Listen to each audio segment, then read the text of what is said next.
Bonsoir Anne Bouillon. Bonsoir. Vous êtes avocate, vous avez souvent défendu des femmes victimes de violences conjugales et vous êtes l'avocate de Géraldine Pallier que l'on vient de voir dans ce reportage. On l'a entendu, elle dit il y a un manque de moyens, les gendarmes, les policiers ne sont pas suffisamment formés à l'écoute. Il est là le vrai problème, non ?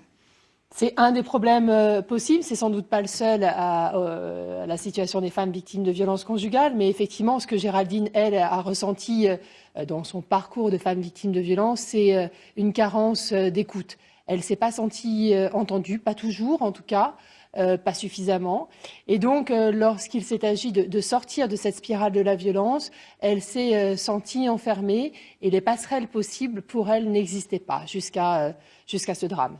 Aujourd'hui, quels moyens la justice donne-t-elle à des femmes pour se défendre face à un violent, face à un conjoint extrêmement violent qui fait des menaces répétées ? La justice a des moyens pour protéger les femmes. Les textes sont relativement bien faits.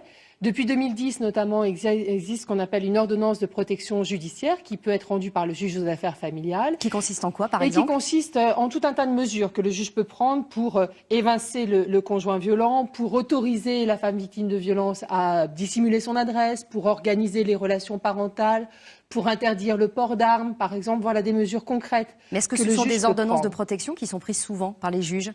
Malheureusement, non. C'est un instrument difficile à mettre en œuvre parce que les juges demandent beaucoup de preuves sur les violences conjugales, parce qu'on demande à ces femmes de rapporter des évidences. C'est facile lorsqu'on a le nez cassé ou des dents qui manquent. C'est beaucoup plus difficile lorsqu'on est victime de harcèlement, lorsqu'on est victime de dénigrement, lorsqu'on est victime d'insultes, lorsqu'on est victime de violences sexuelles. Ces hommes-là, elles sont un peu dans une totale impunité dans ces cas-là face à leur... On ne peut pas parler d'impunité parce qu'il y a des poursuites qui sont engagées, mais sans doute pas suffisamment, sans doute de manière trop tardive, sans doute que la justice est encore parfois trop clémente à certains endroits avec les auteurs victimes de violences.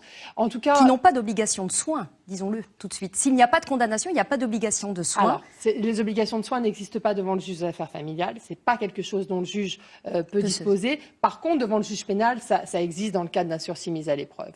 Mais je crois qu'il y a une véritable réflexion à mener sur comment se saisir des violences faites aux femmes par l'institution judiciaire, policière, par les avocats. Il faut qu'on se mette tous au travail pour appréhender ce phénomène qui est absolument dévastateur. Et qui, effectivement, une femme meurt tous les 3 jours en France sous les coups de ses compagnons. Merci beaucoup Anne Bouillon d'être venue nous parler de ces violences faites aux femmes, et notamment auprès de votre cliente qu'on a vue aujourd'hui. Merci.